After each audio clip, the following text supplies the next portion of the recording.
جنت البقیع مدینہ منورہ کا قبرستان ہے۔ رسول اللہ صلی اللہ علیہ وسلم نے اکثر اوقات وہاں جایا کرتے تھے اور بقیع والوں کے لیے دعا مانگا کرتے تھے۔ اس جگہ رسول اللہ صلی اللہ علیہ وآلہ وسلم کے بیٹے، بیٹیاں، بیویاں، پھپھیاں اور آپ کے ہزاروں صحابہ مدفون ہیں۔ بہت بڑے بڑے اماموں اور صلحاء کی یہاں خوابگاہیں ہیں۔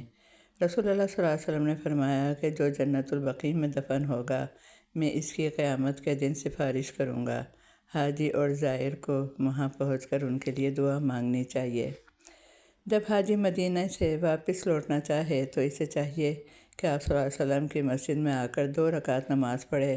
بہتر ہے کہ یہ 2 رکعت ریاض الجنہ میں پڑھی جائیں، گویا کہ یہ الوداعی نماز ہے۔